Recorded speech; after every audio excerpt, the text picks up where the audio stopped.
Hey guys, welcome. In today's video, we'll be looking at the different options to activate Bluetooth on the swing system of the Skoda Laura or Octavia 2nd generation.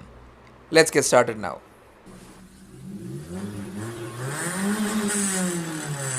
Accessing Bluetooth on the swing system is one of the most asked questions to me, and hence I thought I'll dedicate a video to understand how this works.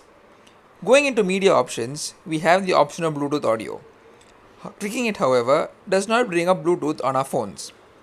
Long pressing the right button, we enter the setup menu and we can see we can turn Bluetooth on or off from here.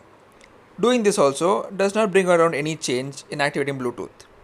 This is because the ambient and elegance versions never came with the factory fitted Bluetooth module to access Bluetooth audio.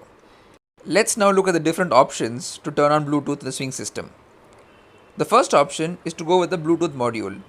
The VW Skoda 9W2 and 9W7 are the two most famous Bluetooth modules, and these can be purchased from ebay.com with the approximate prices given over here. These modules are fixed under the passenger seat and need to be wired through the dashboard as well as coded via VCDS to activate it.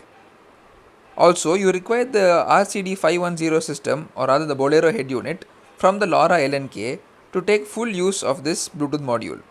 Do note that the Bolero head unit is a really old school head unit, and buying one today will definitely not give the functionality as a modern head unit will.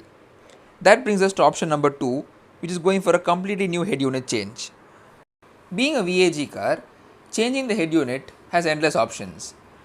You can go with aftermarket options if you don't mind losing originality, or go with OEM solutions like the RCD 330G Plus or RCD 340G that maintain the original look of the car.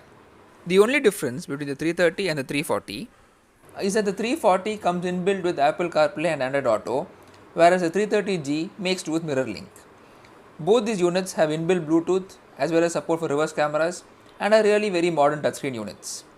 Do note that you do need to change the fascia to fit the system properly because these units are quite bigger than the swing system.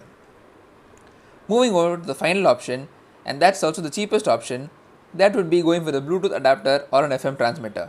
The Bluetooth adapter plugs into the aux port, whereas the FM transmitter plugs into the 12-volt socket of the car. Both these are very cost-effective solutions of bringing Bluetooth to an old car like the Laura. Do note that if you go with the Bluetooth adapter, you will need to charge that every 4-5 hours because the battery is quite small in that.